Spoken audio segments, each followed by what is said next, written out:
দেখতে পেলাম পুলিশের স্পেশাল ব্রাঞ্চ একটি বিজ্ঞপ্তি জারি করেছে। 29শে জুলাই থেকে 8 আগস্ট পর্যন্ত ব্যাপক নিরাপত্তা ব্যবস্থা জোরদার করার। আসলে কি ঘটতে যাচ্ছে এ বিষয়ে আমরা আলোচনা করবো। আমাদের সঙ্গে আজকে যুক্ত রয়েছেন রংপুর বেগম রোকেয়া বিশ্ববিদ্যালয়ের সাবেক উপাচার্য এবং জানিপপের chairman doctor lieutenant colonel Nazmul Hasan Kalimullah.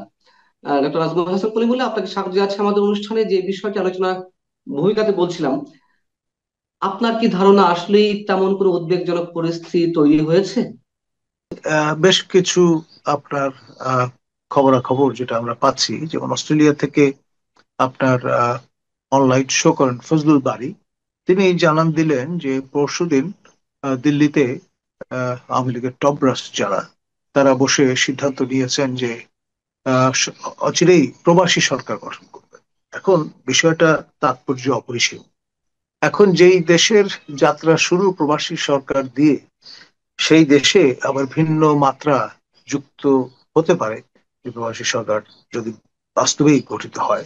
আর আমাদের প্রতিবেশী রাষ্ট্র মিয়ানমারে কিন্তু আমরা জানি যে দুটি সরকার বিদ্যমান, একটি জুন্তা সরকার, একটি প্রবাসী সরকার। তো ফলে এটি অভাবিতপূর্ব ঘটনা বলে ওটা বোধহয় মনে হয় বিদ্রোহী না। সরকার। না, প্রবাসী মানে গভর্নমেন্ট ইন এক্সাইল ইংরেজিতে যেটাকে বলা হয়ে থাকে। এক্সাইল মানে হচ্ছে নির্বাসিত বা আপনার প্রবাসে তারা আছেন, এইরকম।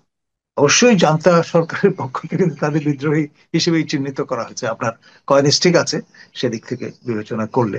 এখন কে আমরা কিভাবে জাতীয় চিহ্নিত সরকার বা করছেন? বিদ্রোহী সরকার, বিদ্রোহী সরকার এইভাবে ট্রিট করা হয়, জাতীয় সরকার জি, অথবা বিদ্রোহী সরকার। জি। আপনার এটা দৃষ্টিভঙ্গির ব্যাপার, সেটি তো আছেই।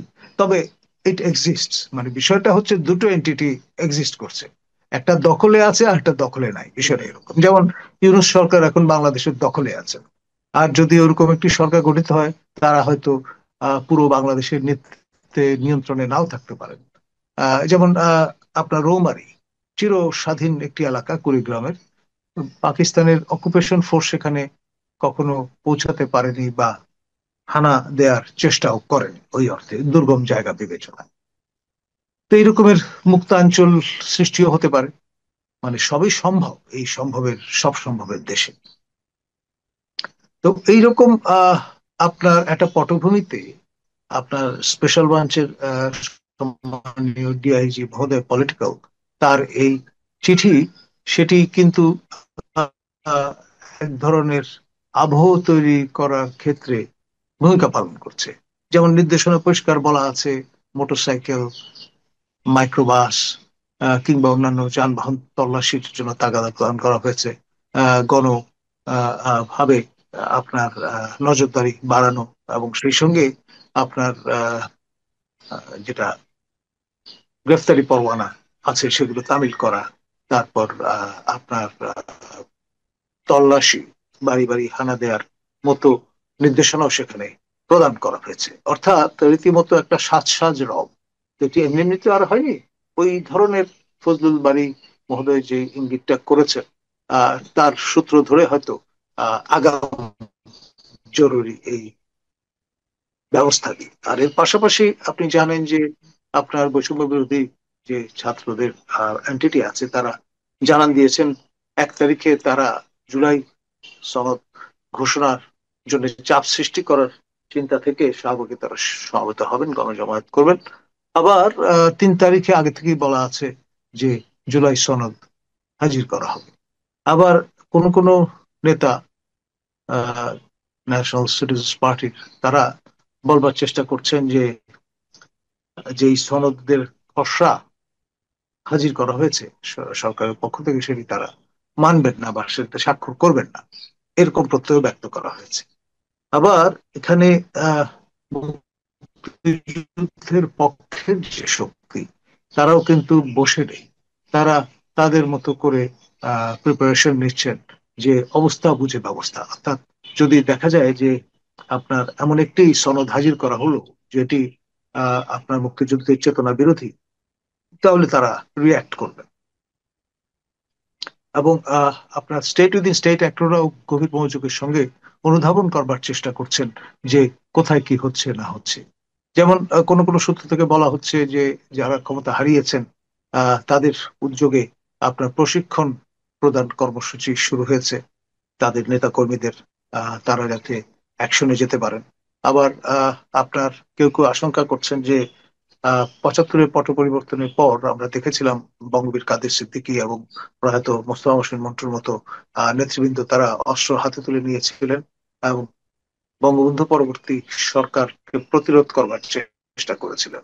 সেরকমের একটা অ্যাটেম্পটে অনেকে আশঙ্কা করছেন। এই প্রক্রিয়া যদি শুরু হয়, ধরুন আহ যে প্রশিক্ষণ কর্মসূচির কথা শোনা যাচ্ছে, সেখানে কিভাবে হিট অ্যান্ড রান অ্যাপ্রোচে গেরিলা যুদ্ধ কায়দায় আপনার আহ, প্রতিষ্ঠিত সরকারকে বিরক্ত করা যায়, সেই রকমের প্রশিক্ষণাদিও নাকি প্রদান করা হচ্ছে। তো সব মিলিয়ে যে টানা প্রায় 11 মাসের বেশি সময় আহ ইউনুস আহ শাহী যে হুকুমত জারি করেছিলেন, for the first time seriously সেটি চ্যালেঞ্জের সম্মুখীন হতে চলেছে। এবং সেটা যদি হয় তাহলে ডিজুরও একটা আপনার পরিস্থিতি, যেটি সরকারের অনুকূল নয় সেরকম পরিস্থিতি তৈরি হয়ে যেতে পারে। এবং সেখানে আন্তর্জাতিক সম্প্রদায়ের পক্ষ থেকে নানামুখী আপনার অ্যালাইনমেন্টের কথা শোনা যাচ্ছে। যেমন রাশিয়ান দের সঙ্গে আপনার আমাদের দুই প্রতিবেশী চীন এবং ভারতের ঘনিষ্ঠ সম্পর্ক আছে, বাইল্যাট্রাল, ওয়ান টু ওয়ান। এবং সেই কারণে তারা এই দুই রাশার বন্ধু দেশের যে ডিফারেন্স অফ ওপিনিয়ন আছে বিভিন্ন ইস্যুতে বা সীমান্ত নিয়ে যে বিরোধ আছে, সেগুলো স্যাটাসাইড করে বাংলাদেশ বিষয়টি মাথায় রেখে, যেহেতু এটা তাদের ব্যাকইয়ার্ড উভয়েরই, ভারত এবং চীনের, এখানে যাতে সাত সমুদ্র তেরো নদীর ওই পার থেকে এসে কেউ ছড়ি ঘোরাতে না পারে, সে ব্যাপারে একটা আন্ডারস্ট্যান্ডিং এর কথা শোনা যাচ্ছে। সম্প্রতি ভারতের অন্যতম গুহ্য পুরুষ আপনার অজিত দোভাল, তিনি তার চাইনিজ কাউন্টার পার্টের সঙ্গে বৈঠক করেছেন মূলত ক্রেমলিনের ইনিশিয়েটিভেই। এবং এর ফলে আপনার সেটা কি বাংলাদেশকে কেন্দ্র করে সেটা কি বাংলাদেশকে কেন্দ্র করে অজিত দোভাল যে তার কাউন্টার পার্ট ডেফিনেটলি চীনের ইন কাউন্টার পার্ট? জেনারেল, তাদের তাদের যে ইন জেনারেল বাইল্যাটারাল রিলেশন, এবং সঙ্গে বাংলাদেশ প্রসঙ্গ তো অবশ্যই আসবে, কারণ চীনের একটা বড় বাজার বাংলাদেশ, বিভিন্ন বিবেচনায় অস্ত্র কেনাকাটা থেকে শুরু করে অন্যান্য ইস্যুগুলো তো আছেই। আর ভারতের জন্য তো এটা নিকটতম প্রতিবেশী দেশ, এবং সকল অর্থেই বাংলাদেশ ভারতের সম্পর্ক ঐতিহাসিক ভিত্তির উপর দাঁড়ানো। এবং আপনার সরকার ভারত সমর্থক বা ভারত বিরোধী যে রকমই হন না কেন, সেই ধরনের যে প্রকৃতির সরকারি ক্ষমতায় থাকুক না কেন বাংলাদেশে, তাদের শিখতে হয় হাউ টু কোপ with India, how to live with India. এটাই হচ্ছে reality। আমি আমার প্রশ্ন হচ্ছে যে প্রবাসী সরকার গঠন করা নিয়ে একটা গুঞ্জন অনেক আগে থেকেই শোনা যাচ্ছে, কিন্তু কেন প্রবাসী সরকার গঠন করা হবে? বাংলাদেশ কি এই মুহূর্তে পুরোপুরি যুদ্ধরত অবস্থায় আছে? দেখুন, এটার নতুন ফেজ। আমি তো বললাম প্রথমে they were on the run, তারপরে রিগ্রুপড হয়েছে। রিগ্রুপড হওয়ার পরে আপনার 5 আগস্ট 2024-এ যে অবস্থায় তারা ছিলেন, একেবারে ডিপ সুপে, ডিপ ক্রাইসিসে, সেই জায়গাটা কিন্তু অনেকটা কাটিয়ে উঠেছেন তারা। আর যে ব্যাপারটা সেটি হচ্ছে, জাতীয় আন্তর্জাতিক ভাবে যে সরকারটি বর্তমানে বাংলাদেশে ক্ষমতা অধিষ্ঠিত, তাদের নানান রকম ইমেজ সংকট দেখা দিয়েছে, তারা অবস্থাটা লেজে গোবরে করে ফেলেছে। জনগণের যে গগনচুম্বী প্রত্যাশা, সেটা অনেকটা ড্যাশড। তো এই ডিসঅ্যাটিসফ্যাকশনটা কাজে লাগিয়ে তারা তাদের মতো করে ডিভিডেন্ড নেওয়ার চেষ্টা করবেন, এটাই তো স্বাভাবিক। আর ক্ষমতা তো চিরস্থায়ী নয়, এটা একটা ইন্টারিম, সেকেন্ড ইন্টারিম গভর্নমেন্ট। তো ফলে এটাও তার স্যাচুরেশন পয়েন্টে প্রায় পৌঁছে গেছে বলা যায়। কিন্তু 16ই জুলাই গোপালগঞ্জে যে রণক্ষেত্র সৃষ্টি হলো, সেইখানে আমরা দেখেছি আওয়ামী লীগ যথেষ্ট নেতাকর্মী তারা তাদের অবস্থান জানান দিতে পেরেছিল, কিন্তু সারা দেশে অবস্থাটা কি তেমন? আমি যদি একটা এক্সাম্পল দিই, 16 তারিখে পরে সম্ভবত 18 তারিখে একটা হরতাল ডাকলো আওয়ামী লীগ। আমরা কিন্তু সেই হরতালের কোনো কর্মসূচি বা দৃশ্যমান কোনো অ্যাক্টিভিটিস তাদের দেখলাম না। তাহলে আমরা কিভাবে আশা করতে পারি যে তারা প্রশিক্ষণ নিচ্ছে, গেরিলা আক্রমণ করবে? এই ধরনের ঘটনা কি তাহলে গুজব আকারেই ছড়াচ্ছে, নাকি বাস্তব ভিত্তি কিছু আছে যা আমরা বিগত দিনে দেখছি আওয়ামী লীগের অ্যাক্টিভিটিস অন্তত রাজপথে? দেখুন, এই যে সাহস করে হরতাল আহ্বান করা, এটাও কিন্তু একটা সিগনিফিকেন্ট ডেভেলপমেন্ট। আপনি এনফোর্স করুন বা না করুন, কিন্তু ডিজুরো সেন্সে আপনি কিন্তু জানান দিয়ে বসলেন যে আপনি মরে যাননি, আপনি আছেন। আপনার নেতাকর্মী সমর্থকরা নাই নাই করেও দেশ ছেড়ে চলে যাননি, তারা আছেন, তারা অবস্থান করেন। এটা একটা বিষয়। আরেকটি হচ্ছে পিকেটিং। তারা যদি এই সময় করতে চান, ন্যাচারালি হয়রানির সম্মুখীন হবেন, সফট টার্গেট হবেন। সেটি বুঝে শুনে নিয়েই তারা শুধু প্রচারণার মধ্যেই হয়তো নিজেদের সীমায়িত বা সীমাবদ্ধ রেখেছে। আর একবার যখন বিষয়টি চাউর হয়ে যায় যে তারা মরে যায়নি, তারা জীবিত আছে, তাহলে আপনার বিষয়টা আহ, একরকম দোতনা বহন করে। যেমন ধরুন, আজকে আমি সকালবেলা চ্যানেল 16 কানাডায়, ইসমাইল মহোদয়, তিনি সম্মানীয় অ্যাঙ্কর, তিনি শো করছিলেন। সেখানে অনেক দর্শক শ্রোতা আমাকে জিজ্ঞেস করছিলেন আহ, যে মঞ্জুর আলম পান্না মহোদয়কে দুদিন ধরে আমরা দেখছি না, ওনার কি শরীর খারাপ, না আপনার যে অভিযান পরিচালিত হচ্ছে সেখানে তাকে নাকাল করবার চেষ্টা হচ্ছে, ইত্যাদি। তা আমি অবাক হইনি, কারণ একেবারে সম্মুখ সারির যে কণ্ঠ যোদ্ধা যে কজন বাংলাদেশে এখন আছেন, অগ্র সেনাপতির ভূমিকা পালন করছেন, তার মধ্যে আপনি অন্যতম।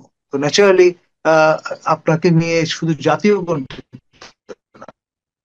গণ্ডিতে ওই যে আলোচনা হচ্ছে আছে, আপনি ম্যাটার করেন, সেটা কিন্তু আমি নিজে আজকে অনুভব করলাম। আমার হ্যাটস অফ টু ইউ। আপনি এত আহ, একটা নাজুক পরিস্থিতির মধ্যে আপনি যে আপনার আহ, কণ্ঠস্বর উচ্চকিত রেখেছেন, সেই জন্যই। এবং আজকে এই অনুষ্ঠানের মধ্য দিয়ে ডেফিনেটলি সবাই অবগত হবেন, জানবেন যে না, you are fine, okay, live and kicking একটা পজিশনে আছে। ধন্যবাদ। না, অবশ্যই নানান ধরনের হুমকির মধ্যে রয়েছি। তবে আসলে একটু অসুস্থ ছিলাম বিধায় দর্শকের সামনে বা আপনাদের সামনে আসতে পারিনি। তো যারা নিশ্চয়ই উদ্বেগের মধ্যে ছিলেন তাদের প্রতি আমার শ্রদ্ধ সালাম। আমার যেটি প্রশ্ন, অধ্যাপক কলিমুল্লাহ, সেটি হচ্ছে যে আহ, এই যে যে একটি ঘোষণা, আমরা কি এমনটা ধরে নেওয়ার কোনো অবকাশ আছে কিনা যে আওয়ামী লীগের আসলেই তেমন কোনো ধরনের উদ্যোগ নেই, কিন্তু মাঝখান থেকে এই যে অভিযান চলবে, ধরপাকড় চলবে, তার মাঝখান থেকে নিরীহ অনেক মানুষ, আহ, তাদেরকে নাজেহাল পূর্ণ অবস্থায় পড়তে হবে, তারও তো একটি সম্ভাবনা থাকে নিশ্চয়ই। দেখুন, আমি তো বললাম 1 বছর আগের পরিস্থিতি আর বর্তমান পরিস্থিতি একরকম নয়। আপনি আইন করে হয়তো আওয়ামী লীগের অঙ্গ সংগঠন ছাত্রলীগকে নিষিদ্ধ করেছেন, তারপরে প্যারেন্ট যে অর্গানাইজেশন আওয়ামী লীগের কার্যক্রমের উপর নিষেধাজ্ঞা জারি করেছেন, কিন্তু বাস্তব আর আইন দুটো ভিন্ন জিনিস। এখন অনেক অকুতোভয় ব্যক্তি আছেন, যেমন সিডেশনের আপনার কারণে কি ভয়ঙ্কর পরিণতি হতে পারে সেটা তো ক্ষুদিরাম জানতেন। তৎসত্ত্বেও কিন্তু তিনি হাসি মুখে আপনার ফাঁসির দড়ি অ্যাকসেপ্ট করেছিলেন। তো এই ধরনের প্রতিবাদী মানুষ সবসময় সর্বকালে সর্বযুগে ছিল, আছে এবং থাকবে। এবং সেজন্যই আমরা বিশ্বাস করি মানব চরিত্রের অজস্রতায়, এবং সে কারণেই বিশ্বের বিভিন্ন অঞ্চলে নবজাগৃতি ঘটে, এবং মশাল প্রজ্বলিত হয়, যে মশালের আলোকে সবাই আপনার আলোকিত। পার্শ্ববর্তী রাষ্ট্র ভারতের কোন ধরনের ভূমিকা কি আমরা এই আগামী কয়েকদিনের মধ্যে দেখতে যেতে যাচ্ছি, মানে দেখতে পাচ্ছি কিনা বা পাবো কিনা? তার কারণ সাধারণ মানুষের একটা পারসেপশন এরকম তো দাঁড়িয়ে আছে, যখন আওয়ামী লীগ নেত্রী শেখ হাসিনা তিনি ভারতে অবস্থান করছেন, আওয়ামী লীগের অনেক সিনিয়র নেতারাও ভারতে অবস্থান করছেন, এবং অনেকেরই ধারণা যে আওয়ামী লীগের জন্য ভারত অনেক কিছুই করছে, করবে, এবং সে তেমন একটি প্রক্রিয়ার মধ্যে আছে। এমন কোন তথ্য কি আপনার কাছে আছে যে আসলে তারা দৃশ্যমান কিছু করতে যাচ্ছে? দেখুন, সীমান্তে যে লেনদেনের ব্যাপারটা, এটা একটা ব্যারোমিটার হতে পারে। অনেকগুলো পরিবার তারা নির্ভরশীল এই আমদানি রপ্তানি, এই ধরনের অফিসিয়াল যে চ্যানেল, তার ওপর। তো সেখানেও কিন্তু ভীষণ রকমের মন্দা দেখা দিয়েছে, কার্যক্রম প্রায় স্থবির বলা চলে। তো এটা একটা ইন্ডিকেটর যে ভারতীয়রা ক্রমে ক্রমে তাদের যেই অবস্থানটা সেটা টাইটেন করছে। এবং আপনি তো জানেন অনেকগুলো এমবার্গো ইতিমধ্যে তারা দিয়েছেন। আর আমাদের এখান থেকে প্রফেসর ইউনুসের স্পেন্সার যারা, তারা তারাস্বরে নানান কিছু বলবার চেষ্টা করেছিলেন বিগত শেখ হাসিনা, আপনার যে এখানে আহ, অনেকগুলো গোপন চুক্তি স্বাক্ষরিত হয়েছে, সেগুলো আপনার ফোরফ্রন্টে নিয়ে আসবার চেষ্টা করেছে, কিন্তু আজ পর্যন্ত আমার জানা মতে এই সরকারের পক্ষ থেকে কোনো চুক্তি বাতিলের কোনো ঘোষণা দেওয়া হয়েছে বলে আমার জানা নেই। এক, দ্বিতীয়ত আপনার যেমন আদানির সঙ্গে যে আমাদের লেনদেনের সম্পর্ক বিদ্যুৎ বা এনার্জি সেক্টরে, আহ আদানির সকল দেনা পাওনা কিন্তু আমরা মিটিয়ে দিয়েছি। মানে বিষয়টা এমন না যে আদানির সঙ্গে আমরা আমাদের সম্পর্ক ছেদ করেছি। হুম, তারপরে হুম। অন্যান্য ক্ষেত্রেও আমরা দেখেছি যে ভারতের সঙ্গে আপনার আমাদের যে আন্ডারস্ট্যান্ডিং গুলো ছিল সেগুলো কিন্তু অব্যাহত আছে। তো ফলে এমন একটি দেশ ভারত, চারদিকে যেহেতু তার অবস্থা, আমরা এখানে যত রকম মনোভাব আমাদের অন্তরে থাকুক না কেন, বগলে ইট থাকুক না কেন, কিন্তু মুখে কিন্তু শেখ ফরিদ বলে যেতেই হচ্ছে এবং হবে। এটাই রিয়ালিটি। আর একটি গুঞ্জন ছড়িয়ে পড়েছে নানান ধরনের গণমাধ্যমেও আসছে, আমাদের দেশে গণমাধ্যমে, যে ভারত এখন আর শেখ হাসিনাকে রাখতে চায় না। যদি এরকম খবর মাঝে মাঝে বের হয়, আবার নতুন করে এই টপিকটা বেশ আলোচনা ফেলছে, যে শেখ হাসিনাকে পারলে অন্য কোথাও পাঠিয়ে দেয় ভারত, এবং বর্তমান অন্তর্বর্তী সরকারের সাথে সম্পর্ক এগিয়ে নিয়ে যাওয়ার জন্য তারা আর শেখ হাসিনার দিকে ফিরে চাইছে না। এ বিষয়ে আপনার কোনো মন্তব্য?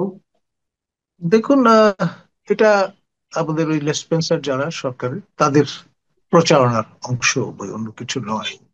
যেই প্রচারণাটা সম্প্রতি নতুন মাত্রা যোগ করেছে, যেটা আমাদের কানে এসছে, সেটি হচ্ছে যে অচিরেই হয়তো আপনার একটি এমার্জেন্সি গভর্নমেন্ট বর্তমান রেজিমকে রিপ্লেস করবে, এবং সেই রেজিমটি হবে নিউট্রাল রেজিম, এখনকার মতো হস্টাইল টু আওয়ামী লীগ বা শেখ হাসিনা প্রতি নয়। এবং সেরকম পরিস্থিতিতে দেখা যাবে যে হয়তো শেখ হাসিনা ভারত থেকে বাংলাদেশে আগমন করবেন, এবং তার যে আপনার মূল শেকড় সেই গোপালগঞ্জে থিত হবেন, এবং সেখান থেকে তিনি ট্রায়াল ফেস করবেন উইথ ডিগনিটি অ্যান্ড অনার। আপনার it's a long run process, হয়তো যতদিন আপনার এই মামলা মোকদ্দমাগুলো যেগুলো রুজু হয়েছে সেগুলো এক্সস্ট করতে সময় লাগবে। আপনি খেয়াল করে দেখেন আমাদের দেশনেত্রী মাননীয় সাবেক প্রধানমন্ত্রী খালেদা জিয়া, তিনি কিন্তু তার সমস্ত এই যে অভিযোগগুলো ছিল, যে মামলাগুলো দায়ের করা হয়েছিল, ফেস করেছেন, এবং আপনার অলমোস্ট এক্সস্টেড বলতে পারেন শারীরিকভাবে, কিন্তু মানসিকভাবে তিনি ছিলেন একেবারে দৃঢ় চেতা, দৃঢ় মন। এবং সে কারণে শেষ অব্দি এই যে তকমাটি তার আছে যে তিনি আপসীন নেত্রী, সেটি কিন্তু শেষ অব্দি এখন পর্যন্ত অটুট আছে।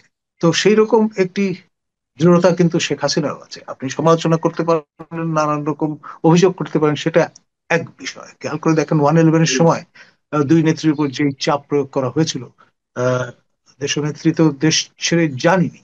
আর জননেত্রী তিনি কিন্তু সকল ভ্রুকুটি, সকল প্রতিবন্ধকতা উপেক্ষা করে তিনি বাংলাদেশে ফিরে এসেছিলেন ইংল্যান্ড থেকে, এবং আপনার তিনি ফেস করেছিলেন, যা ফেস করাটা সবাই কিন্তু ভেবেছিলেন, কিন্তু অবাক হয়েছিলেন যে কেন ফেস করছেন।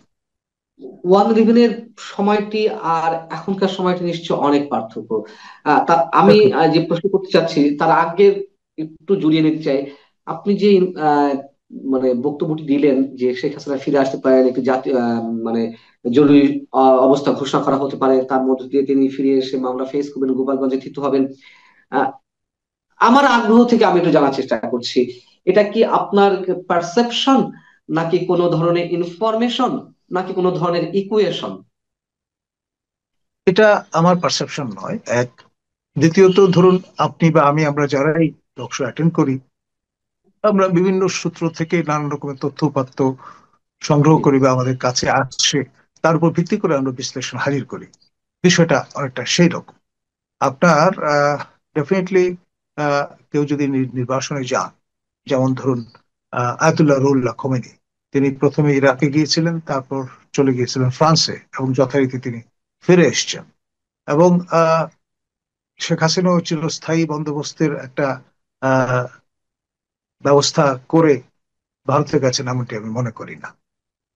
এটা খেয়াল করে দেখেন, উইথ ডিগনিটি এন্ড অনার, আমি আবারও বলছি, ওয়াচ মাই লিপস, তিনি উইথ ডিগনিটি এন্ড যদি অনার আমাদেরই বাহনে করে ভারতে গেছেন, এবং সেই বাহনটি নিরাপদে কিন্তু দেশে ফিরে এসেছে তাকে সেখানে পৌঁছে দিয়ে। যদি তাই হয়ে থাকে, হয়তো কোনো একটা জরুরি অবস্থা ঘোষণা করা হলো, তার মধ্যে দিয়ে শেখ হাসিনা ফিরে এলেন, তার নিরাপত্তার বিধানটি কেমন হবে? তিনি কি সেই সাহসটি নিয়ে দেশে ফিরে আসতে পারবেন? তখন একটা অংশের প্রচন্ড ক্ষোভ, বিক্ষোভ তো তার প্রতি রয়েছে, তার দলের প্রতি রয়েছে, যেটা বাস্তবতা আমাদেরকে এখন স্বীকার করতেই হবে। সেই অবস্থায় মানে যে অবস্থাতে 32 নম্বর গুড়িয়ে দেওয়া হলো বুলডোজার দিয়ে, যে অবস্থায় টঙ্গিপাড়া বঙ্গবন্ধু সমাধিও গুড়িয়ে দেওয়ার একটা টার্গেট রয়েছে, যেই সময়টিতে এত বড় বড় ভয়ঙ্কর সব ঘটনা আমরা ঘটতে দেখছি, সেখানে শেখ হাসিনার নিরাপত্তাটি আমরা কিভাবে আশা করতে পারি, বা তিনিও এতটা সাহসিকতার সঙ্গে কিভাবে আসতে পারেন? দেখুন, অফিসিয়াল ন্যারেটিভটা আপনি যদি দেখেন, আমাদের আহ, সশস্ত্র বাহিনী আত্মরক্ষার্থে গুলি ছুড়েছে। অফিসিয়াল যে স্ট্যাটিস্টিক্স সে অনুসারে 5 জন মৃত্যুবরণ করেছেন। এখন এই যে ন্যারেটিভটা, এটি কেন প্রদান করতে হয়েছে? কারণ হচ্ছে, আপনার গোপালগঞ্জবাসী কিন্তু ওন করে বঙ্গবন্ধু শেখ মুজিবুর রহমানকে এবং তার পরিবারকে এবং তাদের জ্যেষ্ঠ কন্যা শেখ হাসিনাকে, এবং সে কারণেই কিন্তু এরকম একটা রাফ রিসেপশন আপনার এনপিসির কেন্দ্রীয় নেতৃবৃন্দ সম্মুখীন হতে হয়েছে। আর আপনার গিয়েছিলেন বাঘের মতো, ফিরেছেন বেড়ালের মতো, সেটাও কিন্তু আমরা সবাই প্রত্যক্ষ করেছি। আমাদের এই বয়ানগুলো হয়তো অনেকের অপছন্দ হবে, বাট রিয়ালিটি ইজ রিয়ালিটি, সেটা তো জি। স্বীকার করতেই হবে। নির্বাচিত হয়েছিলেন তো সেই জন্য মানুষ এবং হিউম্যান সাইকোলজি অদ্ভুত, মানে এটা আপনি সাধারণ কোনো হিসাবে মেলাতে পারবেন না। ক্ষমতায় থাকলে একরকম, ক্ষমতার বাইরে চলে গেলে আরেক রকম। অনেক ধন্যবাদ প্রফেসর নাজমুল হাসান খনি বলে আপনাকে আমাদের সঙ্গে যুক্ত থাকার জন্য। দর্শক, শেষ করছি, নিশ্চয়ই উদ্বেগ উৎকণ্ঠা থাকবেই।